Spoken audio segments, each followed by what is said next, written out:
I'm Pao, Admin Assistant of Likhaan, UP Institute of Creative Writing. Welcome to Gonzalo Gonzalez Reading Room.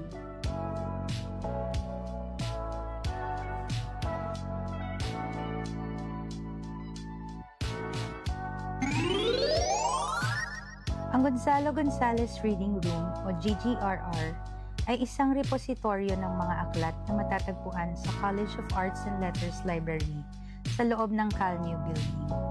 Ipinangalan ng pasilidad kay Gonzalo Gonzalez, dating kasapi ng Board of Regents ng Universidad. Sa tulong ng anak niyang si Attorney Gisela M. Gonzalez Montinola, ang dating maliit na kwarto sa UP Faculty Center ay nailipat sa isang mas malawak na espasyo upang maabot ang mas marami pang mga mambabasa. Ang GGRR ay tahanan ng iba't ibang aklat ng mga lokal at international na manunulat. Mula sa mga hard-to-find na koleksyon, mula sa mga pambansang alagad ng sining, sa panitikan at iba pang premyadong manunulat at eskola. Pati ang mga bagong limbag na libro mula sa mga umuusbong na manunulat, pinangangasiwaan ang aklatan ng Likhaan, UPICW. Siyempre, dahil may libro, meron din kaming pakape. Coffee brewed from the beans of Liberica, freshly picked from the high mountains of Amadeo Cavite. Nagpapalpitate ka na.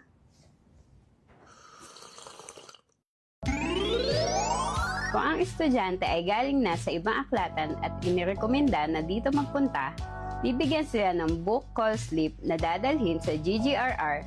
Nandoon na ang accession number at call number ng babasahing kailangan nila. Pipresinta lamang ito sa akin para hanapin ang kopya para sa inyo. Kung walk-in naman ay hahanapin ko ang call number sa tuklas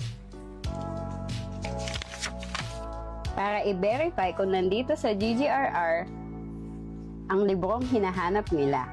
Paalala lang po, room use only lang ang books kaya bawal itong ilabas sa GGRR. Meron tayong mga rules and regulations. Do's and don'ts? Rules and regulations? Do's and don'ts? What if panuntunan na lang, sis? Sige, panuntunan na lang, te.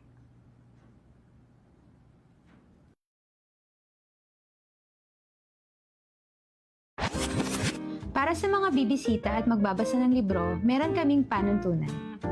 Panuntunan. In. Una, ipakita ang inyong ID at mag-login pagkapasok sa GGRR. Pangalawa, ilagay ang inyong mga bag sa designated counter. Paalala, hindi pwede ang pagkain at ibang mga inumin sa GGRR. May nakahanda namang kaming kape at tubig sa loob. Basta hindi mababasa ang mga libro at magkakalat, pwedeng kumuha at uminom nito kasabay ng pagbabasa. Ngayong alam na ninyo ang mga pwede at bawal gawin sa GGRR, sana matulungan ninyo kaming maipakilala pa ito sa ibang mga kaibigan. Visit and like our page for announcements and activities like Book and Author of the Month, literary readings, mini exhibits, and workshops, at iba pang pakulo. Wait, there's more! Para sa 50 visitors, ngayong March, meron kami ipamimigay na free books. So, do you have good reading skills or just love reading? Do you have a pleasing personality and desire for an exciting new life? If so, this opportunity may be for you. Come, join us! Come to GGRR at the College of Arts and Letters Library, New Cal Building ground floor. Thanks! Ay, te, kuha mo si Miss Lynn of Las Vegas Models. Oo, yun talagang peg ko, te. Idol na idol ko yun eh. Come to GGRR at the College of Arts and Letters Library, New Cal Building ground floor.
nakapanood sa ating Facebook live stream ng Likhaan UP Institute of Creative Writing. Good afternoon po sa inyong lahat. Good afternoon din sa ating mga kasama, mga live studio audience dito ngayong hapon ito. Good afternoon, everyone! Yes! Welcome po sa pinakaunang episode ng PAN ngayong 2026. Ang Gonzalo Gonzalez Reading Room Podcaster, ang GGRR Podcast, featuring Likhaan 19 Special Edition, 25 years of the Madrigal Gonzalez Best First Book Award. Ang ganda ng kawalat at syempre mas maganda ang mga laman sa loob. Yung po ang pag-uusapan natin ngayong hapon na ito. Ang PAN o ang Panayam sa Panitikan is a series of lectures and discussions that aim to help writers with the production of literature. Ang sesyong ito ay bahagi ng GGRR Podcast, a discussion series featuring writers and artists. Siyempre, live stream tayo ngayon sa ating Facebook page ng Likhaan.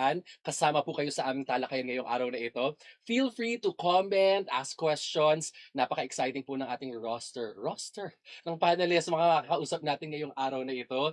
So, simulan na po natin. Ako nga po pala si Marvin Olaes mula sa DSCPA at magkakaroon po tayo ng isang masaya at hopefully isang educational and inspiring na kwentuhan ngayong araw na ito. More about the event, in honor of the 25th Madrigal Gonzalez Best First Book Award o MGB FBA, the 2025 iteration of the Likhaan Journal. Ito po yun.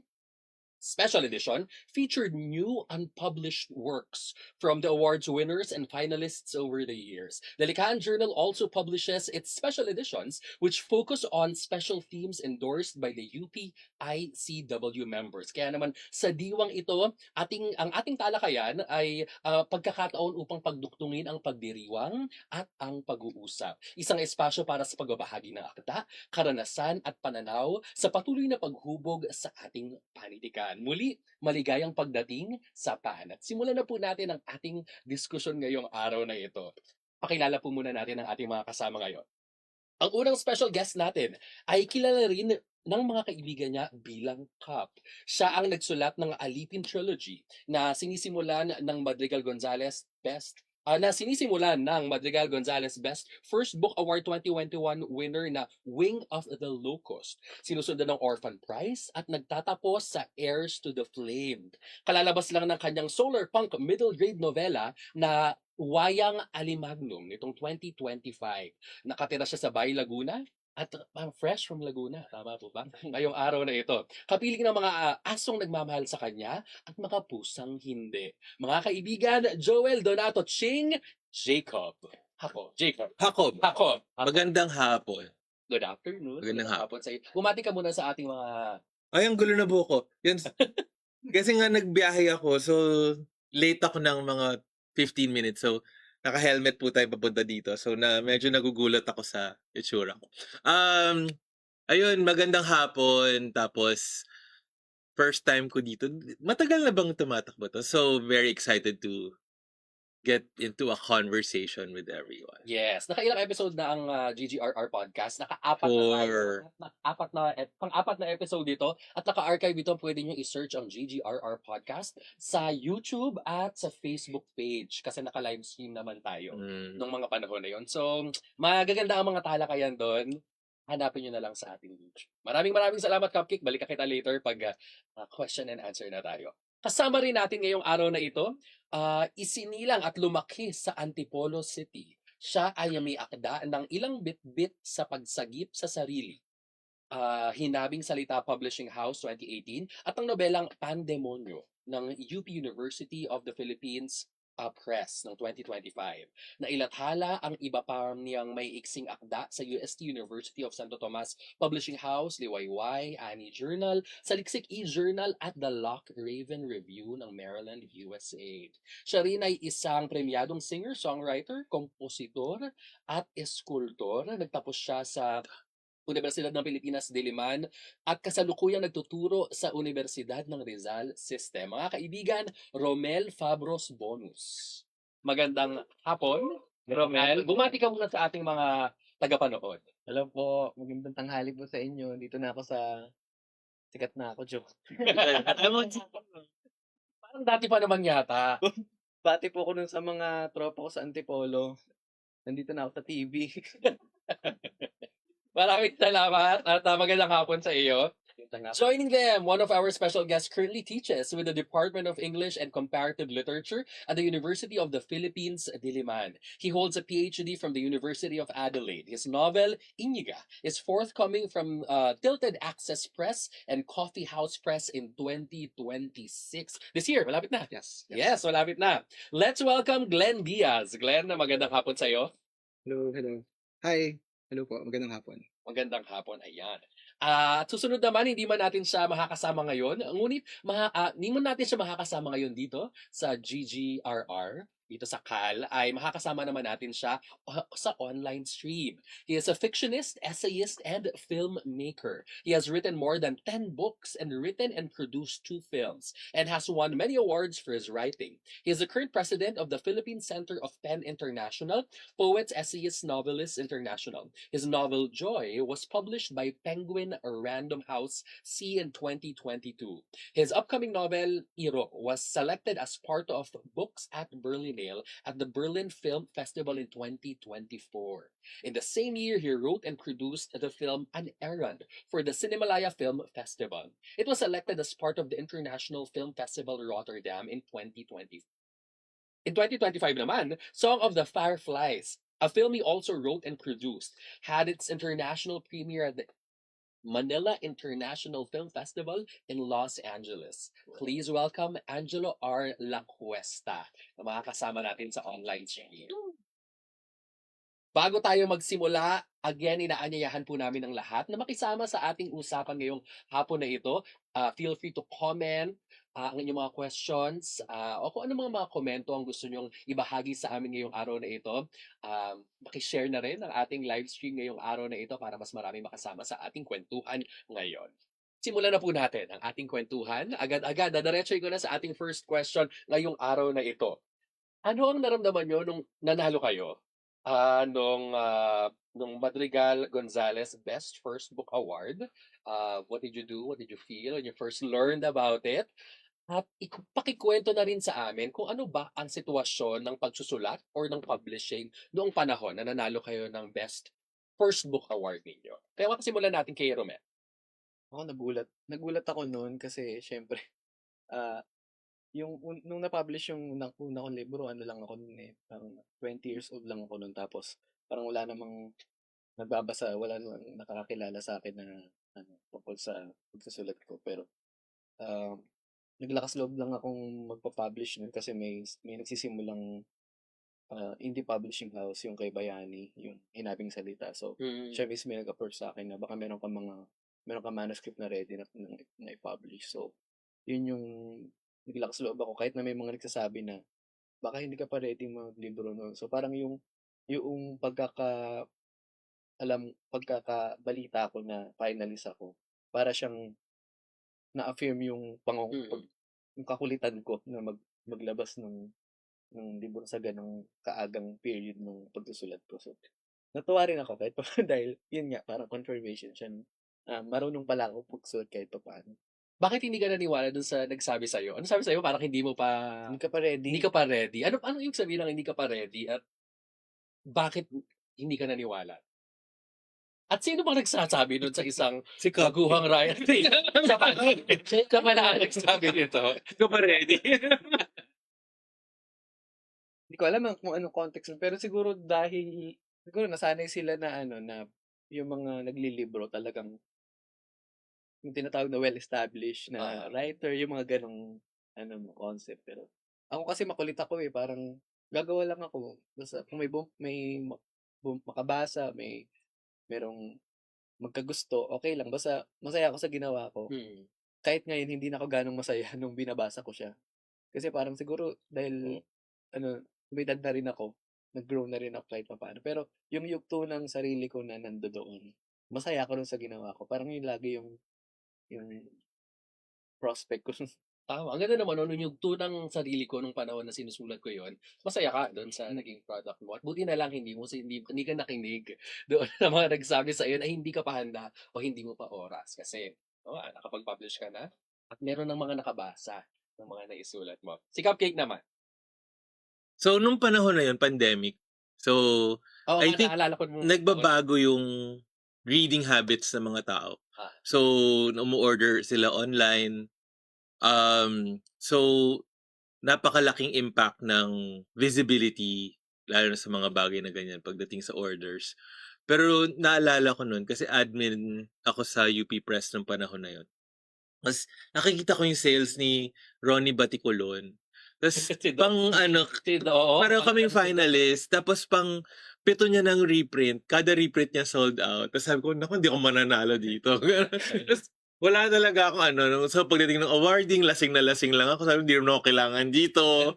Spectator lang naman ako. Ganun. Tapos sabi, inaabangan ko na yung pangalan ni Ronnie Baticolon. Ganun. Tapos like, o ba ako yung nanalo? So, nagpustahan pa kami ni Ronnie na kung sino yung mananalo, padadalhan ng cake yung natalo. Tapos ako tuloy yung nagpadala ng cake kay Doc Ronnie. Shoutout Yeah. na ni kay Doc. Oo, hi. Kay Doc. So yun, talagang, tapos si Doc Ronnie pa yung fan base niya is from his blogs.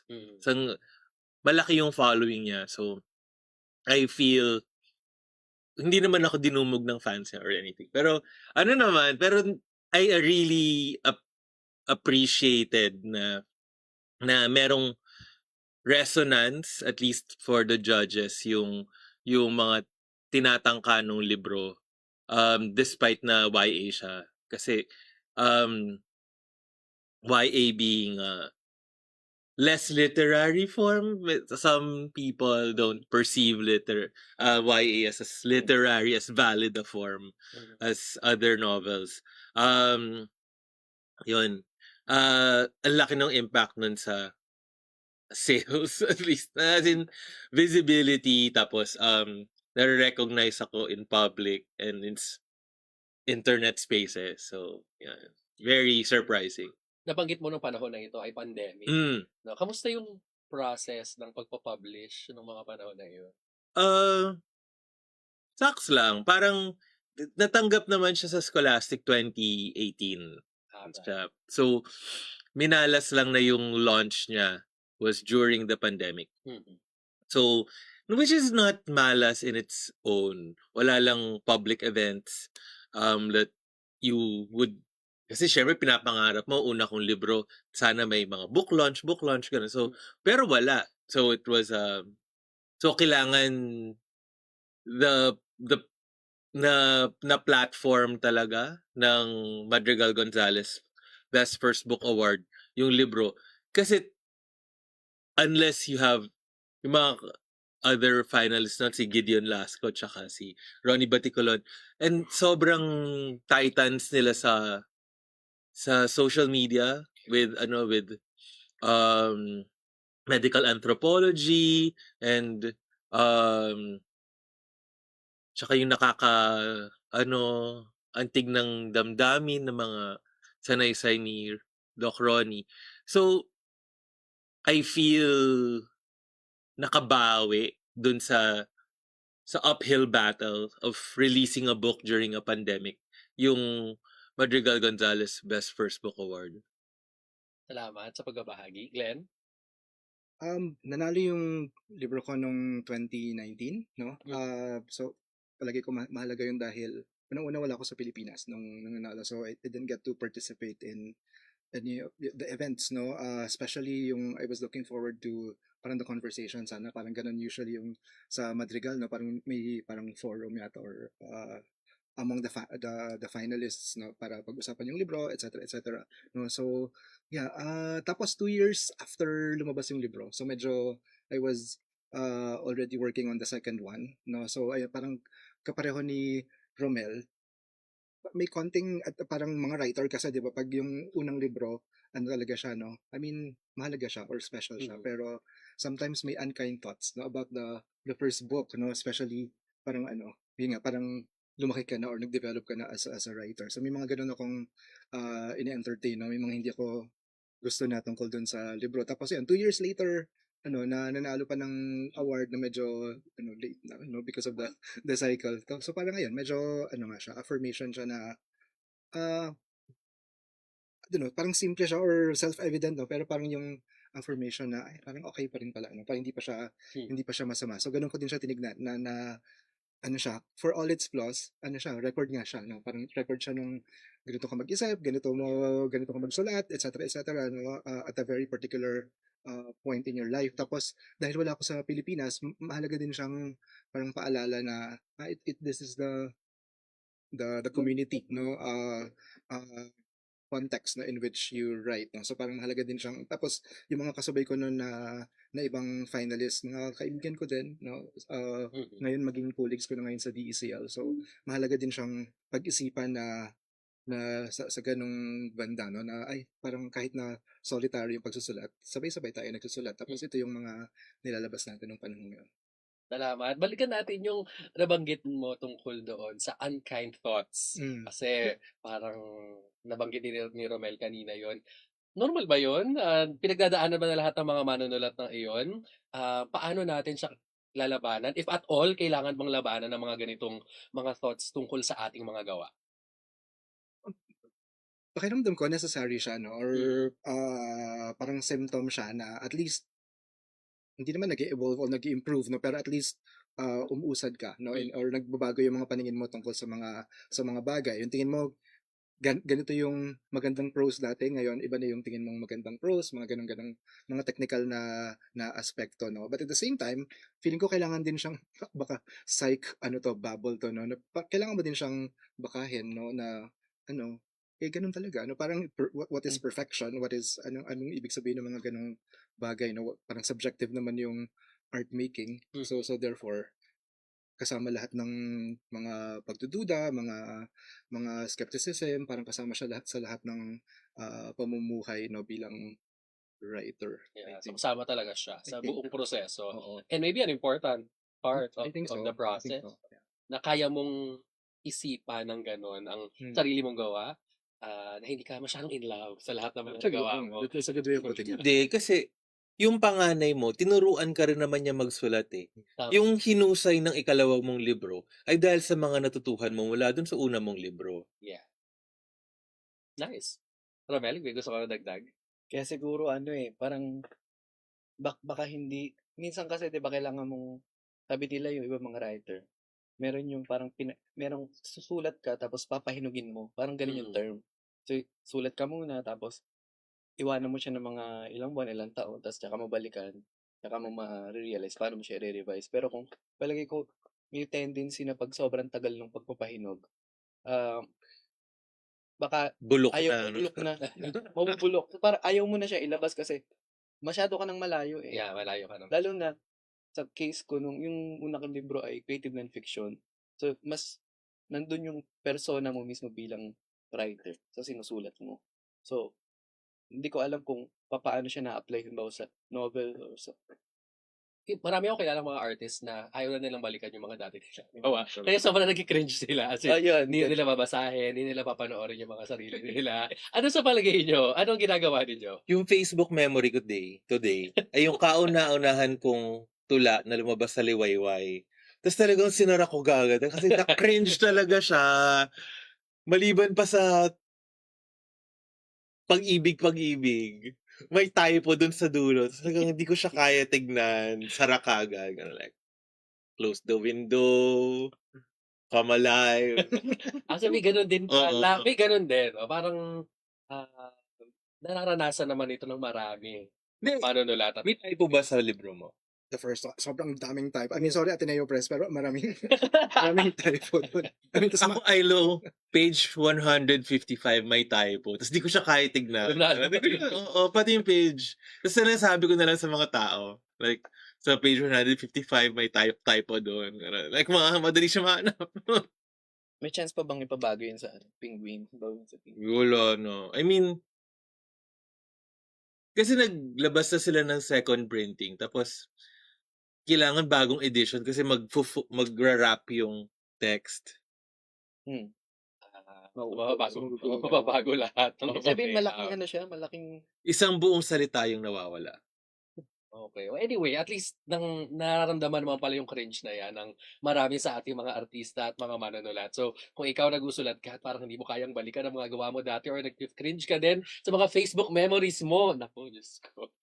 Ay, okay lang yan dahil ito ay kasama. No? Siguro kasama. Baka the cringe is the reminder na you've Sure. come a long way or meron ka ng nabuhay ka na simula nung mga panahon na yon hanggang ngayon. Parang I don't want to cringe at my children. Kasi si Egay nagsabi na "Di mo naman paghahambingin yung pagmamahal mo sa mga anak mo. Lahat sila mahal mo, Hmm, but not in the same way." yeah. Tsaka yung context din, ang ganda nung sinabi mo na parang snapshot siya eh. Nung panahon snapshot ko nung panahon na yon na sinusulat ko siya. So, magandang konteksto yun pag binabalik. Nung mangmang pa ako, gano'n. Grabe naman yung Siguro, well, na-publish mo siya sa Facebook. So, meron nagtulak sa'yo para gawin ito. yung isa rin doon, parang hindi ganun completely analogous siya sa anak eh. Kasi yung anak hindi mo siya consciously, Yan, naka na, no? bawa, hindi ko alam, pero hindi ko alam. Kasi hindi mo naman yan pipiliin na ganito gusto kong bata. Yeah, hindi mo siya Sa pagsusulat dinesign kasi ng meron, gano'n. sa pagsusulat meron kang complete agency sa lahat ng gagawin mo. Kaya mas may tendency ka na ma-cringe kasi parang bakit hindi ko ginawa? Hmm. Hindi ka tulad ng anak mo, yung anak mo. Ayoko ng tenga mo. Palitan natin yung tenga mo. Hindi siya ganoon eh. So, palagay ko yun yung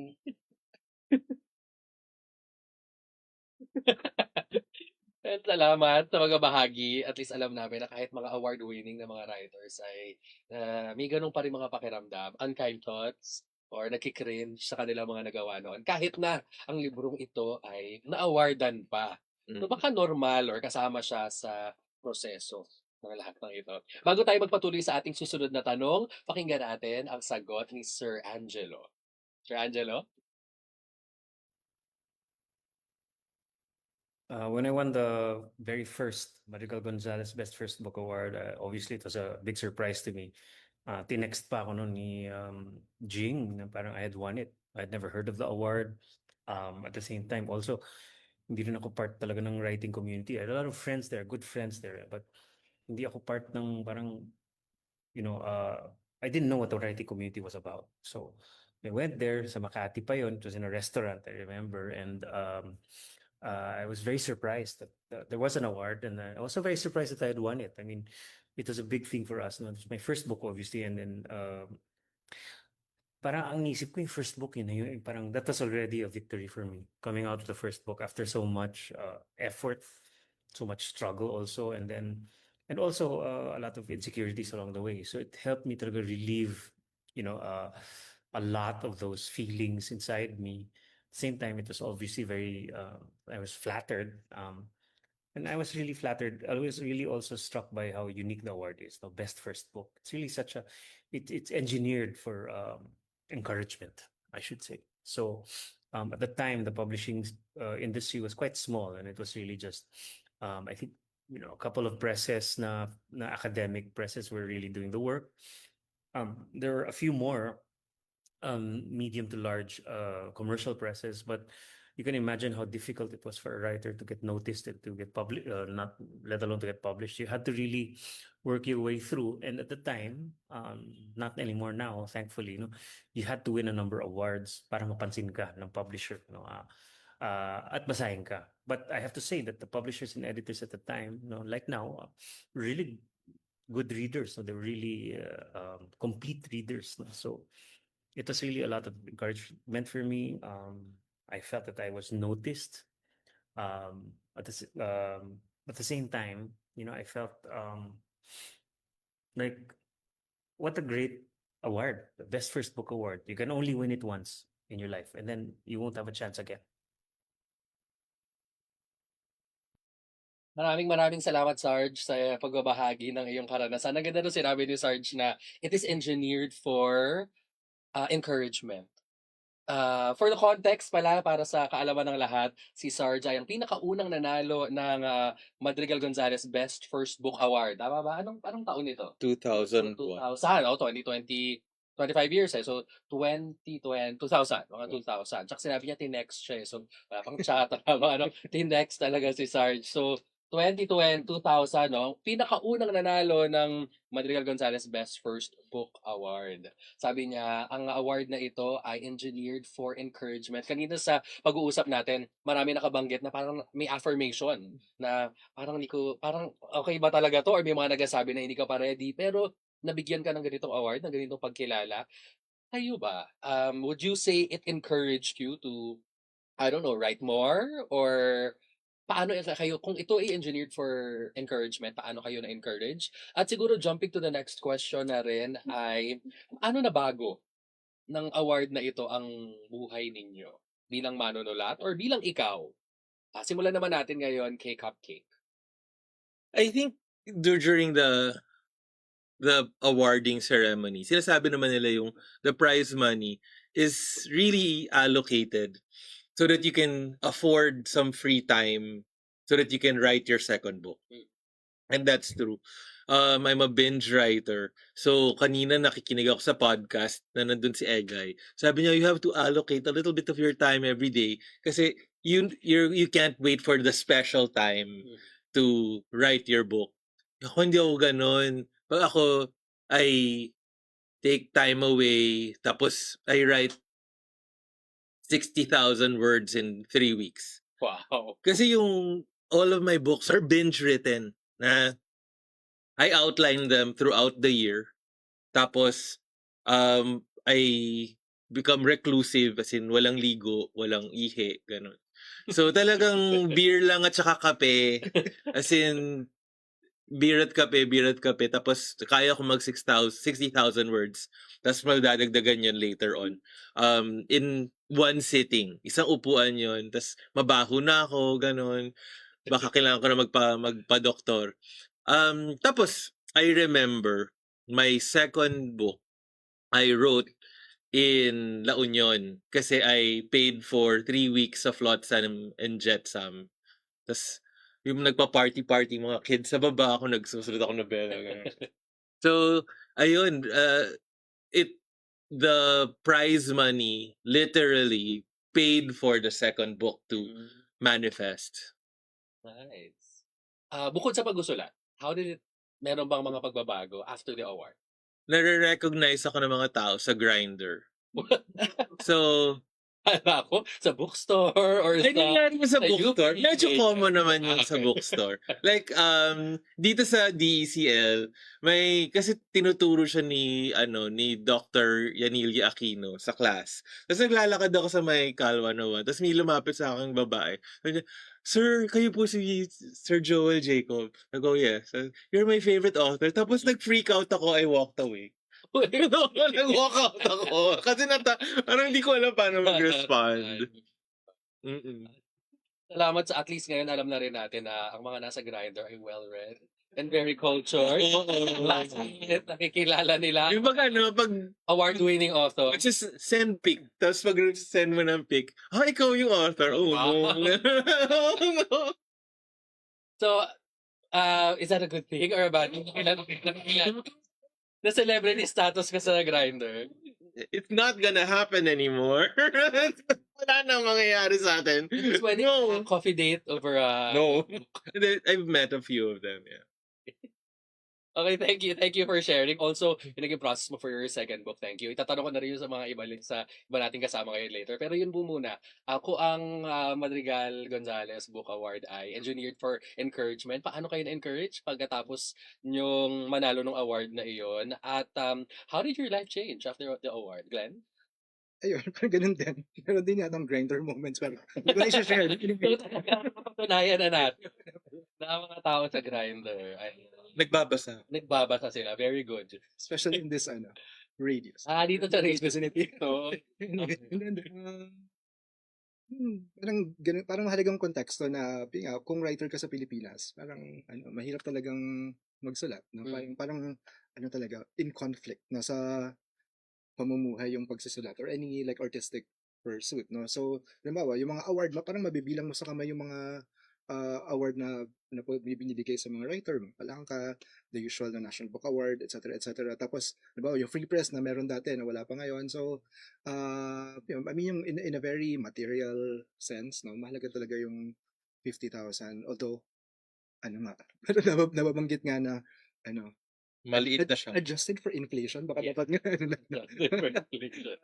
So, tapos ayun, yung personal circumstance ko, kung hindi ako nag-PhD sa ibang bansa, hindi ako makakapagsulat ng pangalawang nobela or hindi ko siya magagawa as quickly, no? Kailangan talaga ng mga ganyang structures, no, para masuportahan yung ah, manulat, no, sa mga writer. Tapos yun nga, tulad ng sinabi ni Sarge, unique yung award na to dahil ano siya, yung libro, yung unang libro yung pinapangarangalan niya.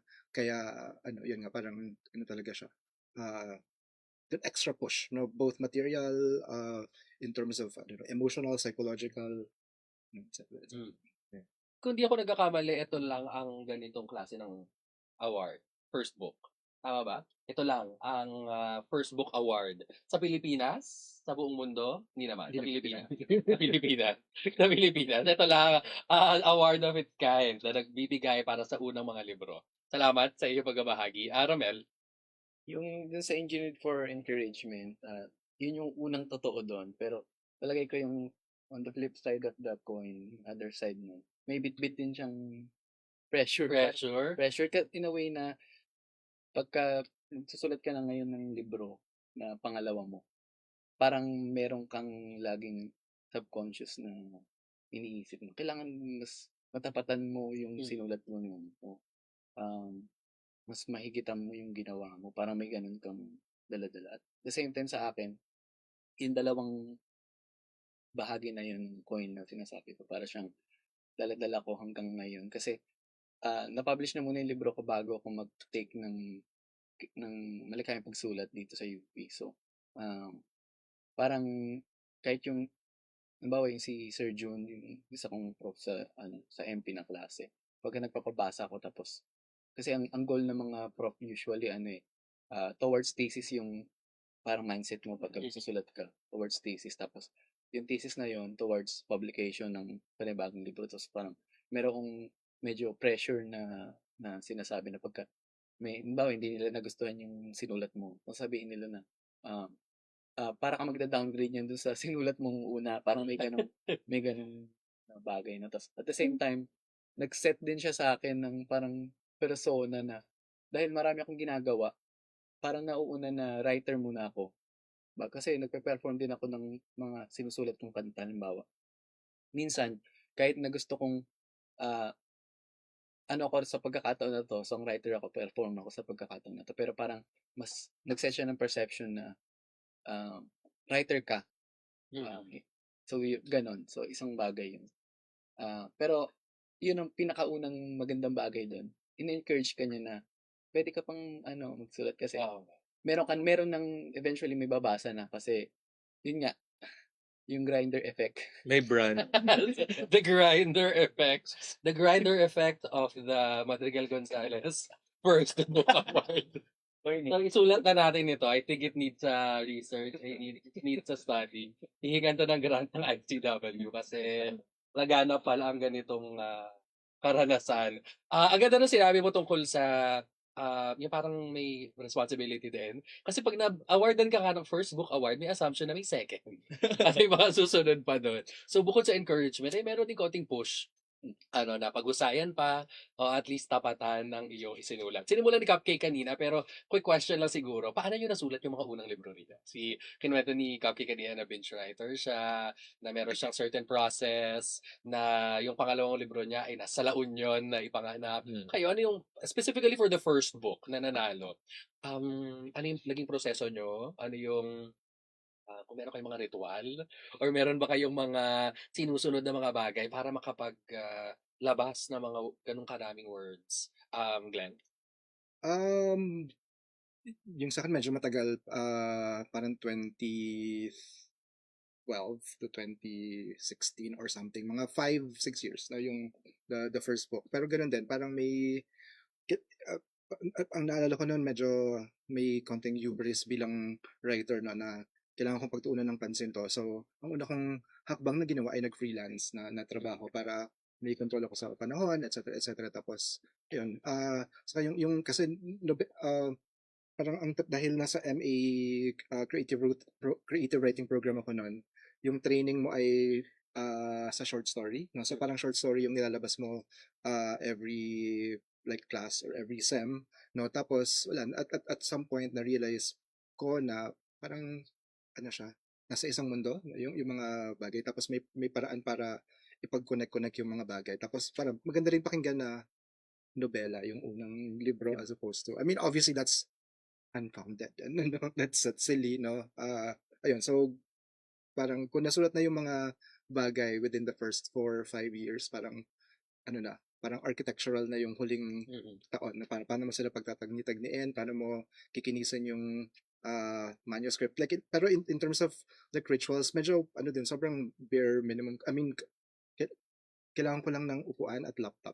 No? Tapos, kahit nasa maingay akong lugar, nakakapagsulat ako, actually, kailangan ko ng konting ingay para makapagsulat. No? Para may Tapos, noise, may background noise. saka, yun, hindi ko na dahil teacher na, no? Sobrang daming Ang ginagawa. gampanin. Pero salamat sa pagbabahagi, Romel. Ritual ba?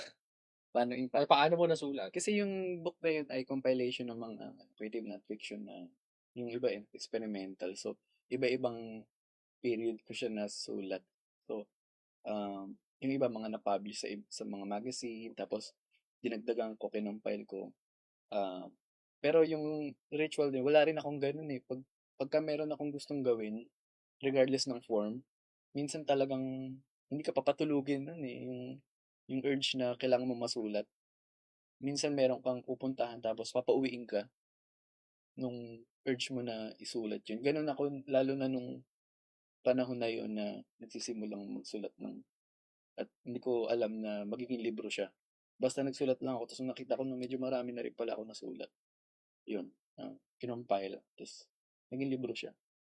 Ganun din sa inyo, parang may idea na gustong kumawala at kailangan niyang maging salita. Ganun ba yung feeling? Kasi parang ganun yung sinasabi mo na parang meron kang kwento, parang kailangan kong masulat ito. Ganun ba? Pag, ikaw, Kapi, baka meron ka pang gusto idagdag dun sa kwento mo kanina. Yung first book, yung Wing of the Locust, meron siyang Jody Santa Maria moment na Santa Maria. tingnan niyo ang paghiganti ng apigan. Kasi nag-apply akong trabaho sa ABS-CBN bilang CDG, yung Creative Development Group. Tapos, dun sa interview, magsusulat ka ng pitch. Specifically, pinag-pitch nila ako para sa isang bagong teleserye for Vice Ganda. Tapos, kung mapapansin nyo, yung isang character dun sa libro, pattern talaga siya kay Vice Ganda. Tapos, hindi ako natanggap. Tapos, paglabas ko ng ABS-CBN, talagang gano'n ako, may Jody Santa Maria moment ako gano'n. Matitikman ninyo ang pagiganti ng isang ape! Tapos, sinulat ko yung nobela. Ayun. So, yun ang naging push mo. Oo. Pero sobrang tagal, 2013 yun. Tapos, natapos ko siyang sulat 2017. So, 5 years, maraming research kasi. So, siguro kaya hindi ako natanggap sa ABS-CBN, hilaw pa talaga yung idea. Pero nag-ripen na lang siya along the way. Di ba si Yula Valdez yung... Yung original. Yula Valdez yung... Yula Valdez, ang galing. Na-remake ka siya. Na-remake siya. So, panahon natin yun. So, yung memory mo ay nung kabataan natin. Nung naulit nga siya, na naging... Na kami. Salamat sa mga naibahagi nyo. Tumatak din sa akin sinabi ni Glenn kanina na mahirap maging writer. Dito sa Pilipinas. Tama ba? Dito sa Pilipinas. Ngayon, ang dami mo ng trabaho. Babalik ako yan later. Pero bago tayo magpatuloy sa ating mga tanong, pakinggan natin ang tugon naman ni Sarge.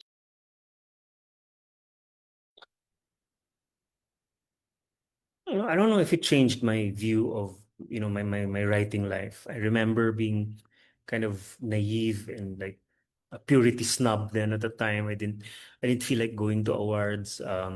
Whenever I would win, I would be very sort of shy. I would feel out of place collecting my award, and parang feeling ko parang time gusto ko maging Jeff Buckley of Philippine literature, na yung very withdrawn, which I was. And then I realized that maybe part of the awards were about building a community, no, na parang like-minded people. Of course, your confidence grows with every award. But did it change my writing life? No, I think I would have continued. And of course, there's the encouragement part of the best first book award. Pero parang I would have continued writing. And if ever, looking back, that book celebrates a milestone, celebrates the first book, but did not necessarily, mean that I wouldn't have written a second book. if I had not won it.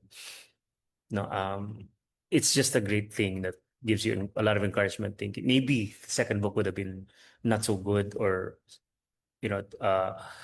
too self-conscious. If I had not won it, I would have been maybe more competitive or more insecure about my work. I might have felt I might have felt a little bit more unsure. But I should say that after I won my second book was quite different from the first, and maybe it did affect my writing life, man. Maybe I would have written the same book, again and again if I had not done that. So maybe yes. Maraming salamat, Sarge, sa iyong pagbabahagi. So, ganoon din, no? Talagang merong magandang push, encouragement ang dulot ng award na ito sa ating practice bilang mga manunulat. Ang ganda rin ang sinabi ni Sarge tungkol dun sa community building. So, bukod sa ating mga grinder communities, meron pa ba tayong mga ibang communities or mga ibang connections or networks or mga nakilalang mga tao na magiging malaking bahagi ng ating pagsusulat after nung award na ito? Meron ba kayong mga ganong karanasan? Simulan naman natin kay Romel ulit. Na directly may kinalaman dun sa award. Siguro po kahit right after, ano yung mga connections na nangyari, naganap, mga... Kasi ang nabanggit ni Sarge ay nakapag-build siya ng community dahil doon sa kanyang award or nagisulat. Meron bang nangyari ganito? Or mas may mga nakilala ka ba dahil Siguro sa dahil, ganito? nung na-push ako nung award, pero na rin kasi nun na-enroll na ako ng isang taon, 2 sem na sa UP nun nung nalaman ko na kasali ako dun sa finalist. Tapos, parang, rin, hindi directly na dahil sa award meron community kasi parang bago yun, meron na rin ako mga workshop, mga ganun na nasalihan. At palagay ko yung mga workshop talaga yung nag-build sa akin ng community. So, hindi siya ganun ka-directly when it comes to the award. Thank you. Cupcake? Siguro, kailangan yung reader engagement. Isa sa mga bagay na kinahangaan ko kay Egay Samar. Kasi tawag talaga sa kanya ni Annie Almario is talagang yun, parang regalo sa publisher. Kasi ang galing niya mag-engage sa readers. Tapos, so I was reading Janos Silang kasi I'm a big fan. Tapos nung lumabas yung libro ko, unfortunately, pandemic, so I needed to engage online. So and now I feel I'm part of many online communities where I can voice my love for reading. As in, primarily I joined them as a reader, like flipping pages, the Filipino shelf, Filipino reads Pinoy reads Pinoy books, Akdang Pinoy, Talk Bookish to Me. So, very incestuous naman to mga groups na to. Kasi nagme-mingle lang naman yung bloodlines nila. So, I feel kaya din nahinog yung pagsusulat ko. Kasi maraming pagkakataon na very positive yung criticism ng reader in a non-academic setting. I feel like although I'm very strongly influenced by the writing of June Cruz Reyes, Luna Sikat, Cleto, kasi naging mga prof ko din naman sila. Pero when we discuss other people's books, halimbawa, I recently was in a book talk regarding the works of Ronaldo Vivo Jr., which I don't like initially kasi very cinematic yung approach. Tas hindi ako ganun magsulat. Pero the things I disliked about the way it's written, it engages people din pala. So nahihinog din yung paraan ko ng pagbabasa. Na baka kung ano yung mga hindi ko gusto is meron silang hinahanap na punto de vista sa karahasan ng Maynila, ganon. And I feel na nagkakaroon ng bagong appreciation to my own writing methods. Hindi naman appreciation, ibang lapit, bagong paraan ng pagsusulat. I feel yung una kong novela sa Filipino, napakalayo niya na dun sa una kong trilohiya. Kasi malaki na yung exchange na nangyari between me and my readers throughout the 6 years that I was part of the reading community, not so much as the writing community. Thank you. Salamat sa mga share mo. Glenn?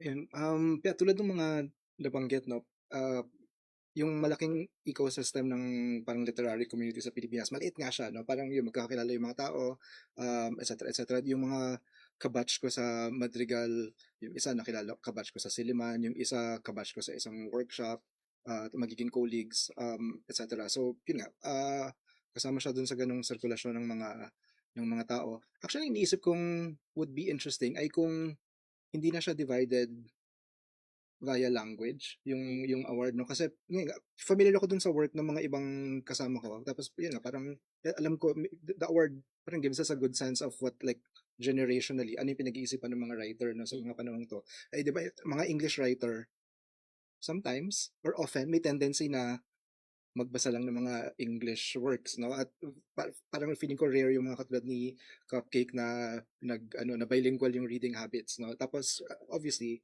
hindi tayo nakukuha kung limited yung ating diet ng via in terms of language, no? So yun, parang siguro magiging mas malawak yung community aspect, no, nung award kung may ganong mas deliberate na na hindi hiwalay, no, yung language. At baka nga ang solusyon doon ay ang next frontier ng community ay kasama yung mga readers, no, kasi nga ngayon parang obviously demand siya ng publishing, demand siya ng markets, but at the same time, no, may, as we know, no, dahil ngayon yung writing sa Pilipinas ay nagre-retreat sa academia, di ba, sa mga CW programs, ganyan-ganyan, na on the one hand, ang nurture ng maraming henerasyon ng manunulat, pero at the same time, may danger din na kayo-kayo lang yung nag-uusap, no? Tapos, yung reader ay laging dinidismiss bilang secondary to the craft or whatever that means. So, parang maraming pwedeng pag-isipan in terms of the award and the community aspect. Ang dami nga ng pwede mag-isipan. At salamat sa magbibigay sa amin ng mga pointers na ito. Thank you very much for your answers ito sa ating unang bahagi. Sa ating mga tagapanood, nagbabalik po tayo. Magkakaroon lamang po tayo ng maiksing break. Habang nag-break tayo, huwag kayong aalis. Pwede pa rin kayo mag-comment ng inyong mga gustong sabihin, mga tanong na gusto nyo itanong sa ating mga kasama ngayong araw na ito. I-comment nyo lang yan sa comment section ng ating live stream ngayon. Also, don't forget to share this para mas marami pang makasama sa ating talakayan ngayong araw na ito. Magbabalik po ang GGRR Podcast makalipas ng ilang sandali. Kita-kita ulit tayo.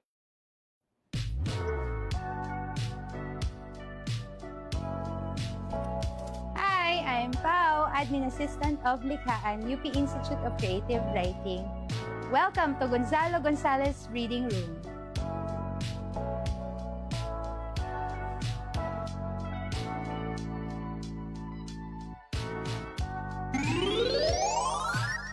Ang Gonzalo Gonzalez Reading Room o GGRR ay isang repositoryo ng mga aklat na matatagpuan sa College of Arts and Letters Library sa loob ng CalNew Building. Ipinangalan ng pasilidad kay Gonzalo Gonzalez, dating kasapi ng Board of Regents ng Universidad. Sa tulong ng anak niyang si Attorney Gisela M. Gonzalez Montinola, ang dating maliit na kwarto sa UP Faculty Center ay nailipat sa isang mas malawak na espasyo upang maabot ang mas marami pang mga mangbabasa. Ang GGRR ay tahanan ng iba't ibang aklat ng mga lokal at international na manunulat. Mula sa mga hard-to-find na koleksyon, mula sa mga pambansang alagad ng sining sa panitikan at iba pang premyadong manunulat at eskola. Pati ang mga bagong limbag na libro mula sa mga umuusbong na manunulat, pinangangasiwaan ang aklatan ng likhaan, UPICW. Siyempre, dahil may libro, meron din kaming pakape. Coffee brewed from the beans of Liberica, freshly picked from the high mountains of Amadeo, Cavite. Nagpapalpitate ka na.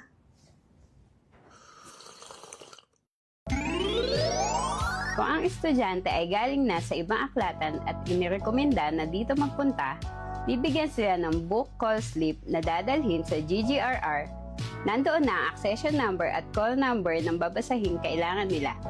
Pipresinta lamang ito sa akin para hanapin ang kopya para sa inyo. Kung walk-in naman ay hahanapin ko ang call number sa tuklas para i-verify kung nandito sa GGRR ang librong hinahanap nila. Paalala lang po, room use only lang ang books kaya bawal itong ilabas sa GGRR. Meron tayong mga rules and regulations. Do's and don'ts? Rules and regulations? Do's and don'ts? What if panuntunan na lang, sis? Sige, panuntunan na lang, te.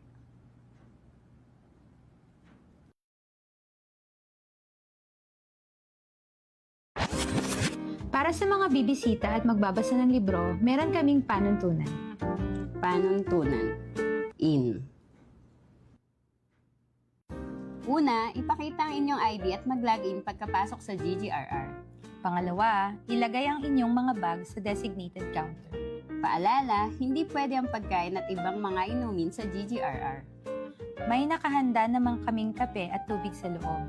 Basta hindi mababasa ang mga libro at magkakalat, pwedeng kumuha at uminom nito kasabay ng pagbabasa.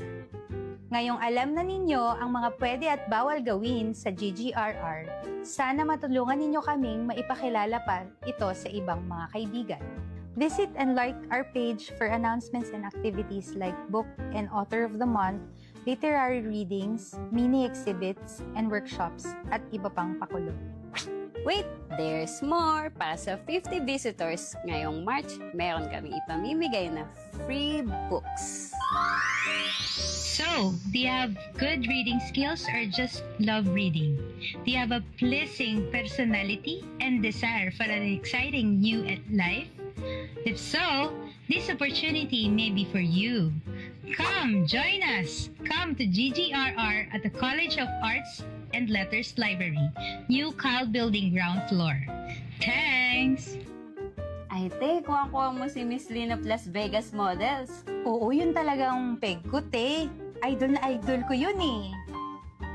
Come to GGRR at the College of Arts and Letters Library, New Cal Building ground floor.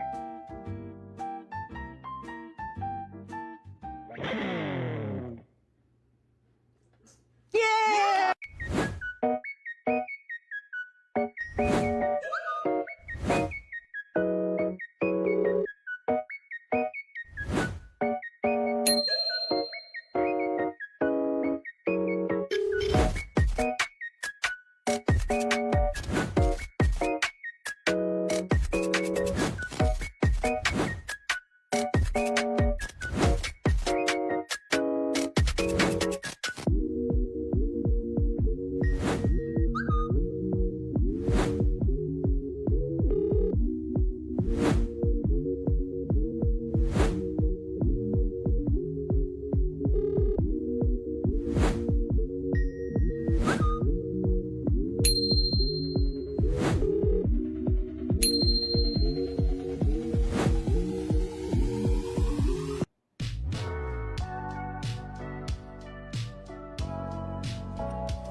I'm Pao, Admin Assistant of Likhaan, UP Institute of Creative Writing. Welcome to Gonzalo Gonzalez Reading Room.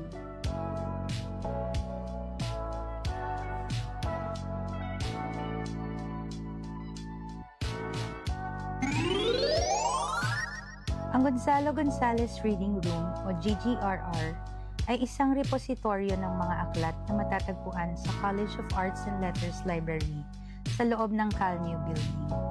Ipinangalan ng pasilidad kay Gonzalo Gonzalez, dating kasapi ng Board of Regents ng Universidad. Sa tulong ng anak niyang si Attorney Gisela M. Gonzalez Montinola, ang dating maliit na kwarto sa UP Faculty Center ay nailipat sa isang mas malawak na espasyo upang maabot ang mas marami pang mga mambabasa. Ang GGRR ay tahanan ng iba't ibang aklat ng mga lokal at international na manunulat. Mula sa mga hard-to-find na koleksyon, mula sa mga pambansang alagad ng sining, sa panitikan at iba pang premyadong manunulat at iskola.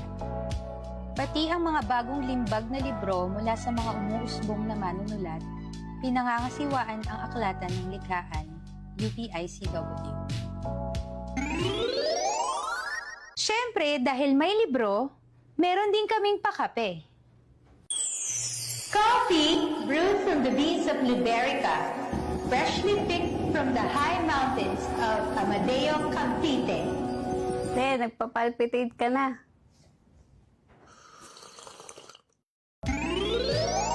Kung ang estudyante ay galing na sa ibang aklatan at inirekomenda na dito magpunta, bibigyan sila ng book call slip na dadalhin sa GGRR.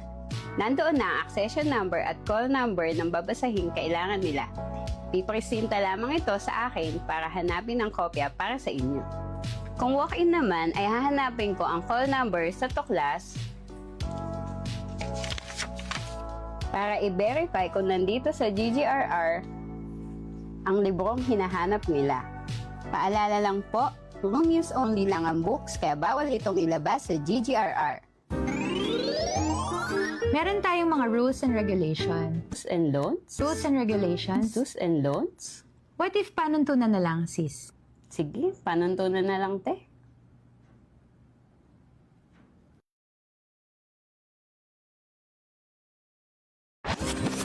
Para sa mga bibisita at magbabasa ng libro, meron kaming panuntunan. Panuntunan. In.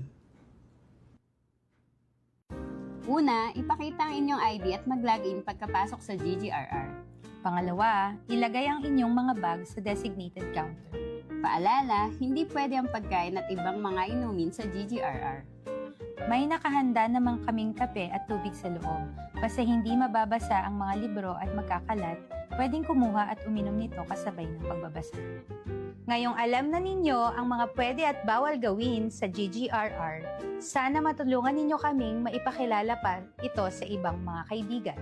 Visit and like our page for announcements and activities like Book and Author of the Month, literary readings, mini exhibits, and workshops, at iba pang pakulo. Wait, there's more! Para sa 50 visitors ngayong March, meron kami ipamimigay na free books. So, do you have good reading skills or just love reading? Do you have a pleasing personality and desire for an exciting new life? If so, this opportunity may be for you. Come, join us! Come to GGRR at the College of Arts and Letters Library, New Cal Building ground floor. Thanks!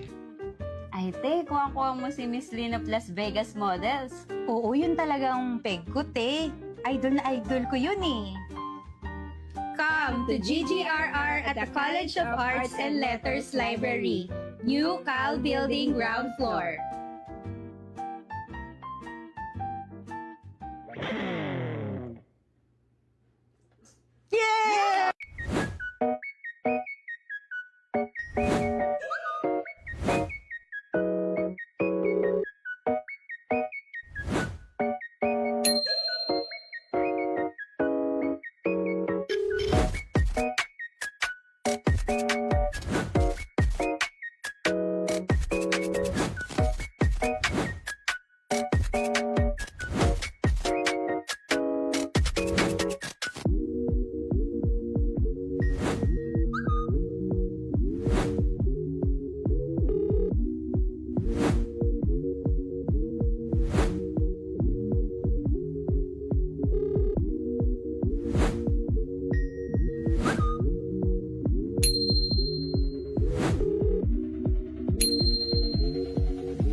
Admin Assistant of Likhaan, UP Institute of Creative Writing. Welcome to Gonzalo Gonzalez Reading Room. Gonzalez Reading Room Podcast. Maraming salamat for staying. Magpapatuloy na po tayo pero bago po yan, don't forget to like and follow ang social media pages ng Likhaan UP Institute of Creative Writing. Sa Facebook po ay @Likhaan UP Institute of Creative Writing. Sa Instagram naman ay ano yung ganon?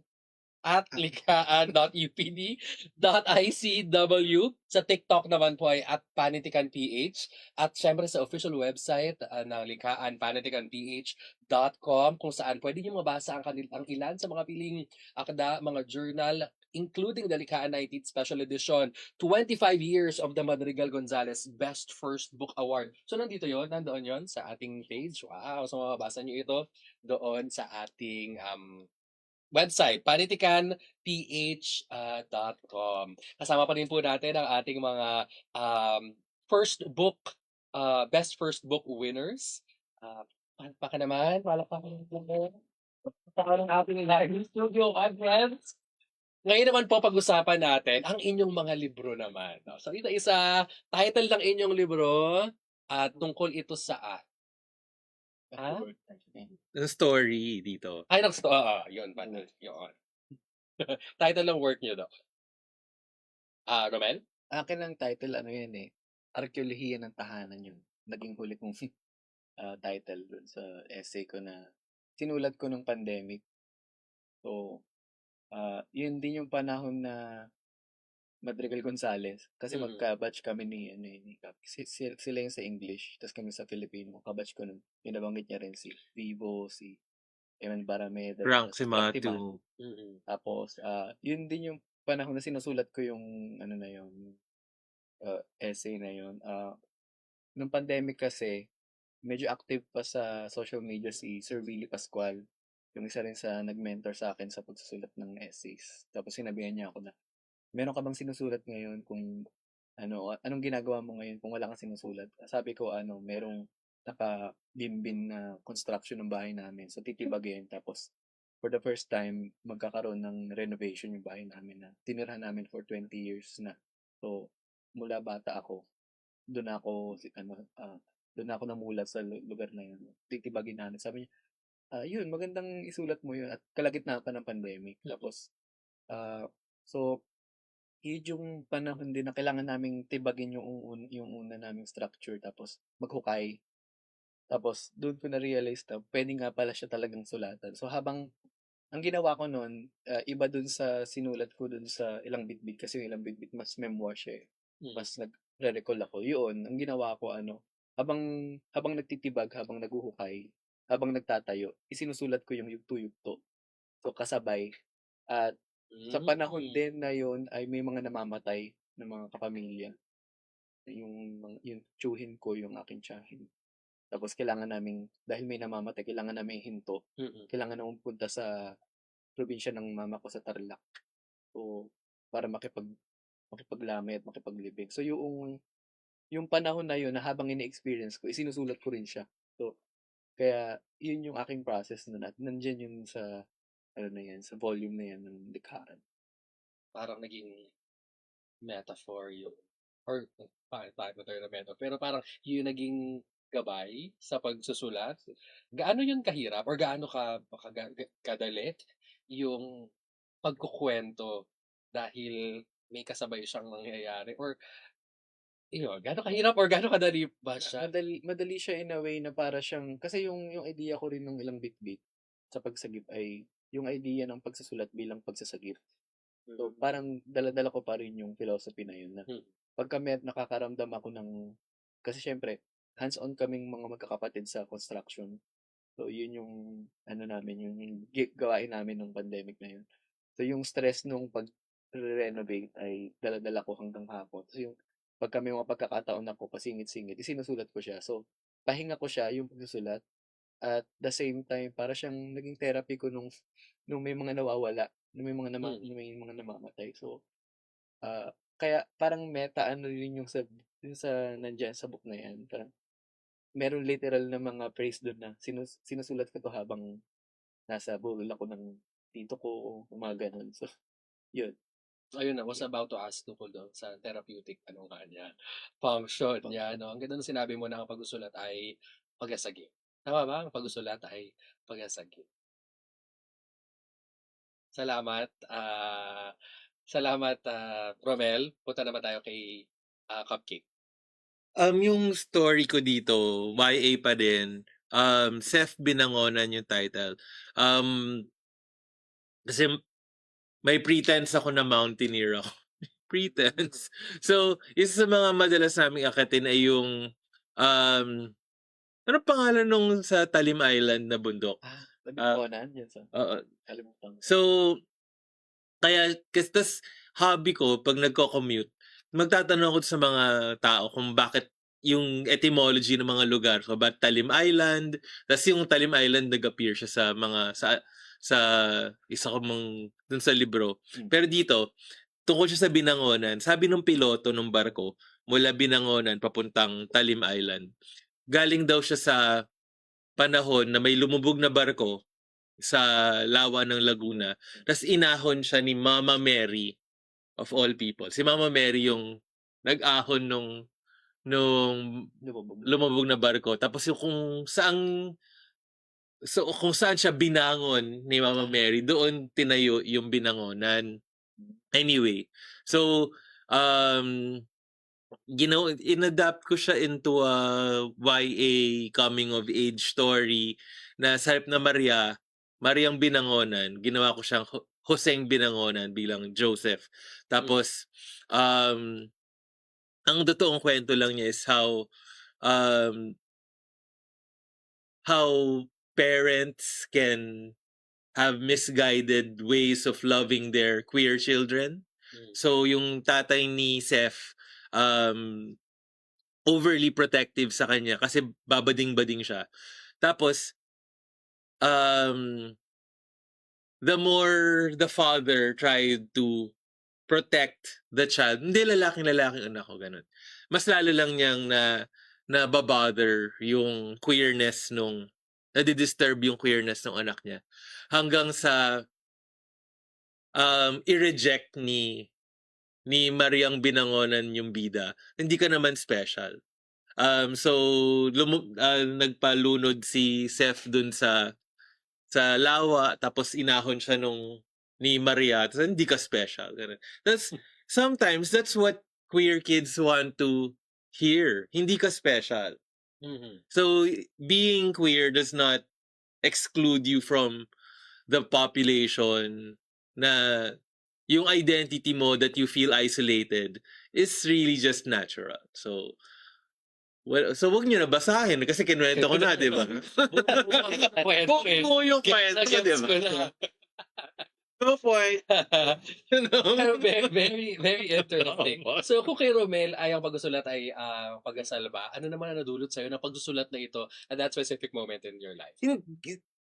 Ano ba? Maliban sa napapaalala niya na hindi na ako umaakyat ng bundok. Kasi I think I have a very strange relationship with the performance of masculinity. So gusto ko tinatago akong Cupcake, pero nagwo-workout ako, ganun. So meron akong yung naiintindihan ko yung performance yung pangalan ko, pero performance din yung katawan ko. Na kapag nagsusulat ako na meron lang ako na parang kaya target audience ko yung young people. Kasi sa tingin ko yung turmoil of discovery, kailangan natin hindi mag-isa. Ganun, sa mga panahong yun. Ganda. Thank you. Salamat sa pagbabahagi at pagkukwento ng libro. Ay, ng buong kwento. Don't need to. Thank you. Ikaw naman, Glenn. Sa akin, maikli lang siguro para may incentive na basahin, no? Yung pamagat ng contribution ko ay Curfew dito sa issue ng Likhaan. Hopefully, isang chapter mula dun sa sinusulat ngayon, no, na ikatlong novela. It's set in an imagined, parang near future siya na hindi ni-lift yung mga pandemic restrictions, no, sa Metro Manila, tapos tinanggap siya ng mga tao. Ayun, tapos Ang mode niya ay horror kasi nung bagong lipat ko sa ito yung autobiographical na dimension. Paglipat ko sa bagong apartment sa Saverville, parang may 2-3 linggo na tuwing 2 a.m. may kumakatok sa pinto. Tapos ano siya, parang punctual, no? Laging ganun. Tapos pero at the same time, so pwede siyang may ganung posibilidad. Pero tulad ni Romel, marami ring grief sa buhay, no? May mga namatay na pamilya, may mga etc. So I'm sure kasama 'yun sa pagpoproseso nung protagonist at nung writer, no? So tapos 'yun. So yun yung premise. Tapos pinag-iisipan niya. Feeling ko pandemic na libro siya. Parang feeling ko sinisimulan na nating pag-isipan yung harsh na nangyari nung mga panahong yun na hindi pa tapos, obviously, no? Parang kasama yung karahasan ng state violence kay Duterte, etc. etc. So ayun, hopefully at hindi ko siya maisulat kasi kailangan ko magtrabaho. So, kasama din Kailangan siya. check Hopefully magkaroon tayo. Magkakaroon yan. Ang mga kwentong iyan at marami pang iba mababasa po natin dito sa Likhaan 19 Special Edition 25 Years of the Madrigal Gonzalez Best First Book Award. Kahit na nakwento na nila ang kanilang mga kwento, ay there's more to read. Doon sa kanilang mga kwento, marami pa rin kayo mapupulot pag binasa nyo siya ng buo. At marami pang ibang mga kwento. Saan ba makukuha yan? Saan ba ito makukuha? Makukuha natin ang mga librong ito mula sa website. Pwede kayo Download ng bisitahin ang PDF. PaniticanPH.com. Pwede nilang i-download ito ng libre. Wow! Download ng libre. Ang special edition na ito, saan pa kayo kasama dito ang mga kwentong napakinggan nyo mula sa ating mga kaibigan ngayong araw na ito at marami pang iba. Ito ay naglalaman ng ilang mga kwento. Marami-rami ito. Ilang mga kwento ito. Ayan, nagtitinginan po sila. Hindi nila alam. At nakatingin sila lahat. 28 plus. So, hindi lang 28. 29. 29. Okay. Malalaman nyo kung ilang talaga ang mga kwentong ito pag dinownload nyo na po ito. Ang physical copy naman po ay maaring 24 daw. Ano, Harvey? 28 plus. 24 stories mula sa mga 20. May idadagdag pa. Okay. Ang physical copy naman ay maaari nilang hiramin sa mga library sa UP. Tama ba? At available din po ito dito sa UP. So, available siya sa UP. So, daan lamang kayo. Kung di naman kayo makakadaan sa UP, ay pwede naman online. Ang mga kwentong iyan and more dito sa librong ito. Bago tayo magpatuloy, pakinggan naman natin ang sagot ni Sarge, ang tugon ni Sarge. The story I published in the special edition of Likhaan to celebrate the 25th anniversary of the Madrigal Gonzalez Best First Book Award is Templo. Actually, I'm proud of it kasi Tagalog siya, Taglish. No? It's written in street Tagalog, which is the way it's written, the stories. I'm sure maraming mistakes, no? But it's Tagalog as it's heard no? In regular language. And what really makes me excited about it is that it shows it showed me firsthand, no, how apart writing in English can be, from our regular lives, especially for the lives of the people that I write about in Templo, the story, So, encouraged ako kasi originally this was just a dream of a story, which is how my stories begin a lot of times, and it's about creation itself. No? The story is about creation itself. It's also about AI. It's also about class, no? And writing in Filipino allowed me to write closer to the bone of Philippine reality, and whether that is an acknowledgement that Filipino writing in English is suffering from a kind of identity and fidelity crisis. Maybe it opened my mind to the idea that Filipino is emergent as a method, thankfully, as a method of communication. Hindi lang emergent, talagang yan ang mainstream. No? I take it back, no? Talagang siya ang mainstream. I mean, my other work and movies shows that. No, I write my scripts in Filipino, no? Tagalog and Taglish, no.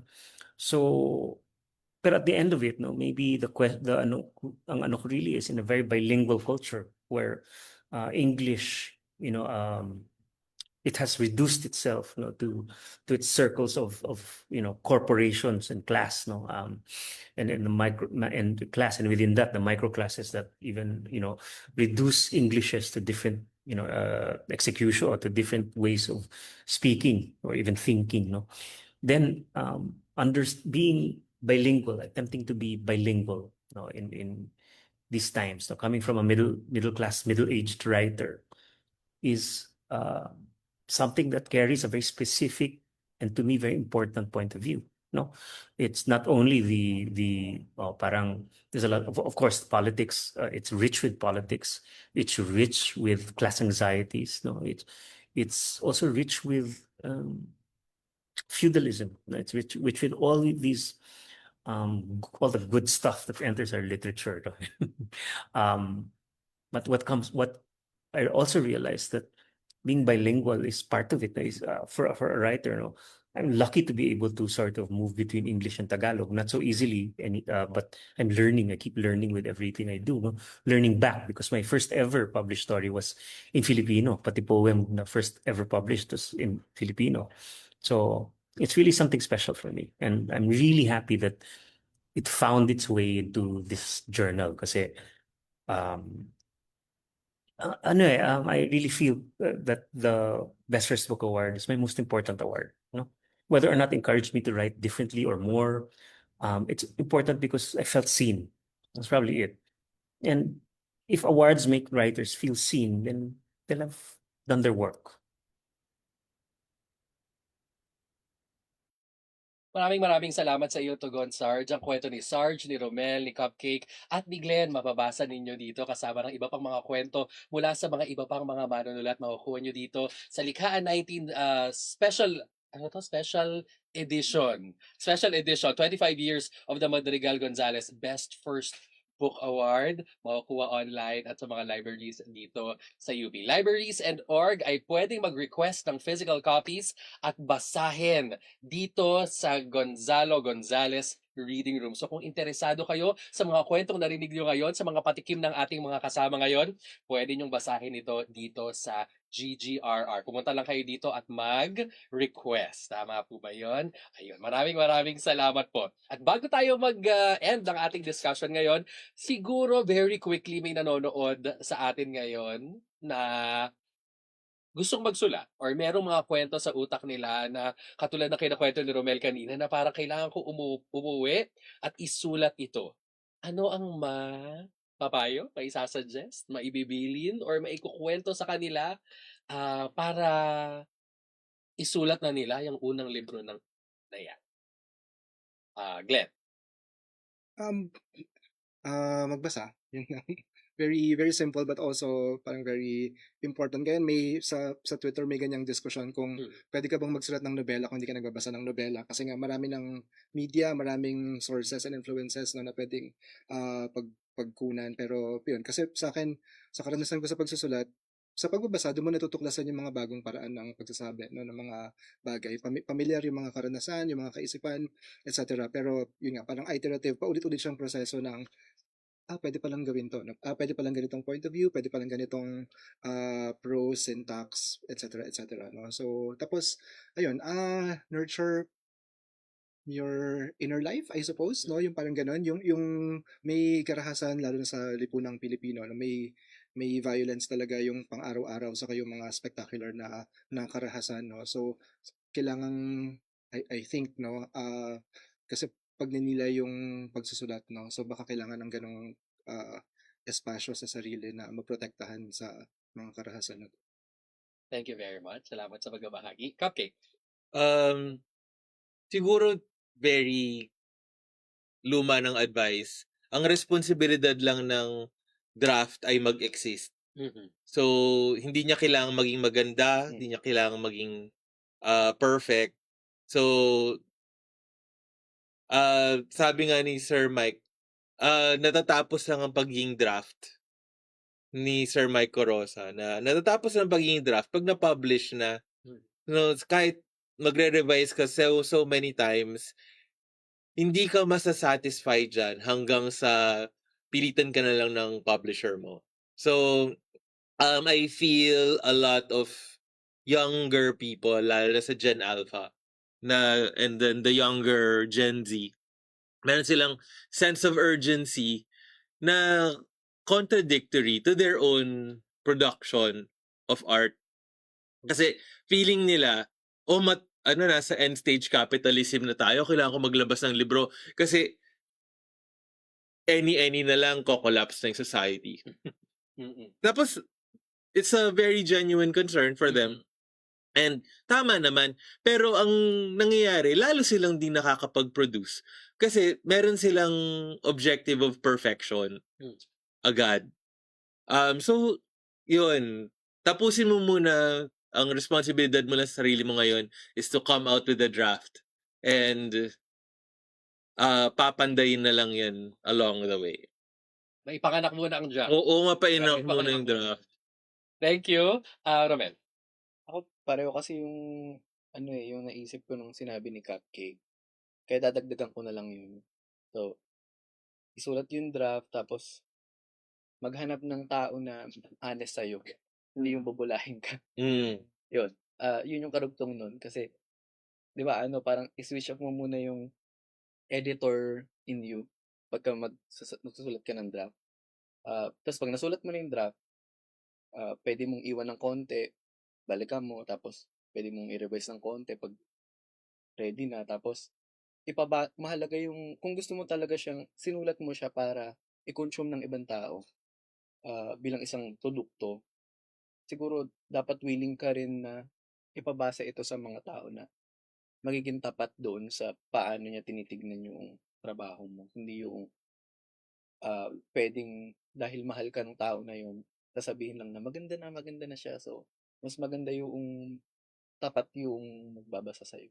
Napakahalaga nung palagay ko din sa mga unang magsusulat at maglalabas ng libro. Maraming salamat. Very, very good advice. Mga payo mula sa mga Madrigal Gonzalez Best First Book Awardees.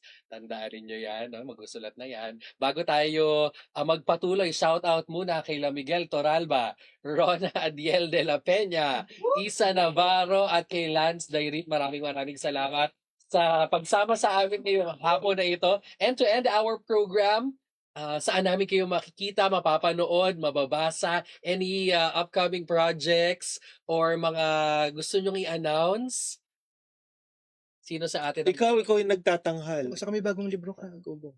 Ako bilang performer, madalas akong makikita nagpe-perform ng mga sinusulat kong kanta sa Tak-Tak Aldi Podium sa Antipolo.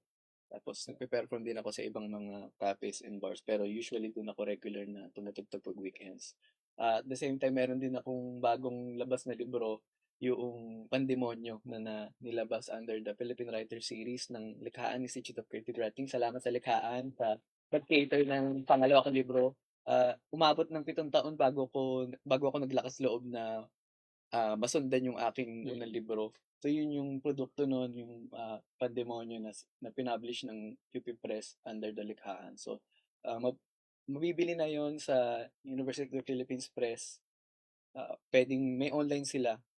May Shopee, may Lazada. Pero bukod doon, pwede nyo puntahan directly sa UP Press.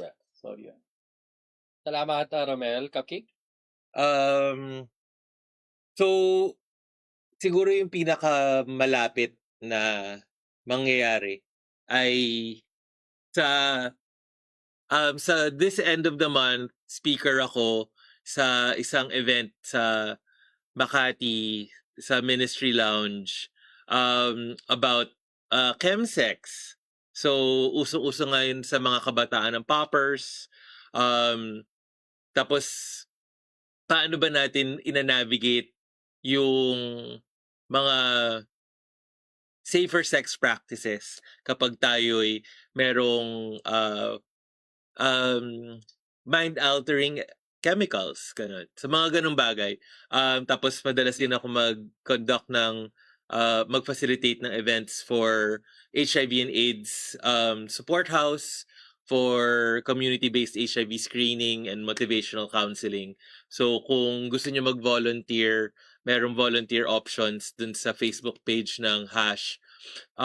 Sa mga aklat ko, yung Wing of the Locust, Orphan Prize at Heirs to Flame ay available sa Fully Book at sa National Bookstore at sa Lazada, Shopee.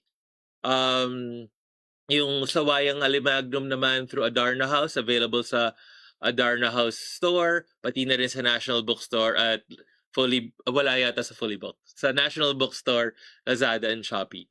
At ano pa ba? Yun, sapat na yun. Saan ako makikita? Salamat. Salamat, okay. Glenn, ikaw naman. Classes. So, anong offer mo classes? Social media pages. At yung libro. Things happening in my life. Actually, ngayong taon lalabas yung international editions ng pangalawang libro ko, ng Iniga. Actually, today yung launch ng Australia, New Zealand, tapos August yung US, tapos September yung... Wow. Nothing's happening tapos around the world. Maraming salamat sa ating mga nakasama ngayong araw na ito. Kay Sarge din, na online namin nakasama. Kay Romel, kay Cupcake, tsaka kay Glenn. Maraming salamat din sa ating mga nakasama ngayon. Sumubaybay sa ating Facebook live stream. Maraming salamat sa inyong mga likes at comments dyan. Ang episode na ito ay mapapanood nyo pa rin sa Likhaan Facebook page at mapapublish din sa YouTube page ng Likhaan. Muli po, if you want to read the featured works, Likhaan 19 Special Edition, 25 Years of the Madrigal Gonzales, Best First Book, visit the official website, panitikanph.com. Maaaring makipag-ugnayan sa Likhaan UP Institute of Creative Writing kung meron kayong mga nais itanong, isang guni, or kung meron kayong natataypan sa mga manunulat dito, tanongin nyo lang po sila kung paano sila pwedeng interview or Grindr nga. ibang mga mabasa pa ang ibang kanilang mga work. Ayan, makipag-ugnayan lamang po sa Likhaan. The next Likhaan Special Edition and Journal ay nakafocus sa 10th year of the Amelia La Peña Bonifacio Writers Workshop at sa 65th year ng UP National Writers Workshop. Abangan ninyo rin po ang Likhaan UP Institute of Creative Writing sa Spotify. Papublish din namin dyan ang mga song covers ni Sir Vlad. Pagkabayan na natin. Iba pang mga episodes, di ba? Doon din mapapublish din siya. Pati yung mga back episodes. Tama, makikita po natin ito. I-search nyo lamang po, Likhaan UP Institute of Creative Writing. This has been Panayam sa Panitikan through the Gonzalo Gonzales Reading Room podcast as we celebrate Likhaan 19 Special Edition 25 Years of the Madrigal Gonzales Best First Book Award. May we continue to support new voices, revisit powerful beginnings, and create spaces where literature can grow. Maraming salamat po. Ako po si Marvin Olaes. Magkita-kita po ulit tayo sa susunod na episode. Magandang hapon po sa inyong lahat.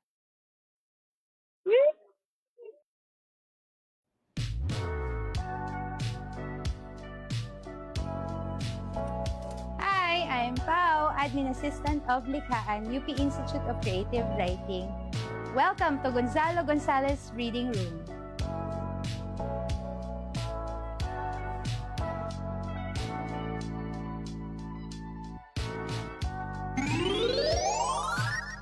Ang Gonzalo Gonzales Reading Room o GGRR ay isang repositoryo ng mga aklat na matatagpuan sa College of Arts and Letters Library sa loob ng Calnew Building. Ipinangalan ng pasilidad kay Gonzalo Gonzales, dating kasapi ng Board of Regents ng Universidad. Sa tulong ng anak niyang si Attorney Gisela M. Gonzales Montinola, ang dating maliit na kwarto sa UP Faculty Center ay nailipat sa isang mas malawak na espasyo upang maabot ang mas marami pang mga mambabasa.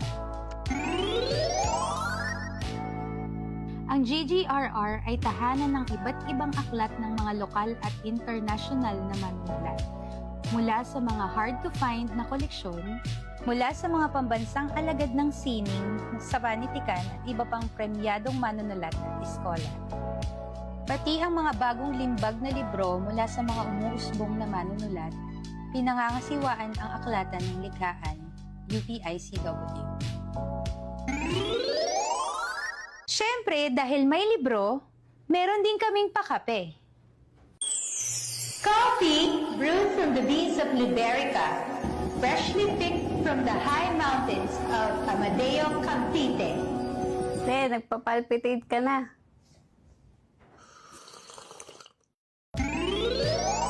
Kung ang estudyante ay galing na sa ibang aklatan at inirekomenda na dito magpunta, bibigyan sila ng book call slip na dadalhin sa GGRR. Nandoon na ang accession number at call number ng babasahin kailangan nila. Pipresinta lamang ito sa akin para hanapin ang kopya para sa inyo. Kung walk-in naman ay hahanapin ko ang call number sa tuklas para i-verify kung nandito sa GGRR ang librong hinahanap nila.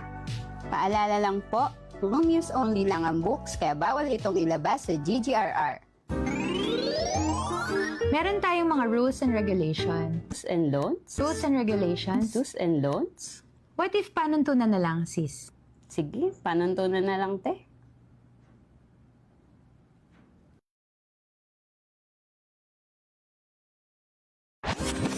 Para sa mga bibisita at magbabasa ng libro, meron kaming panuntunan.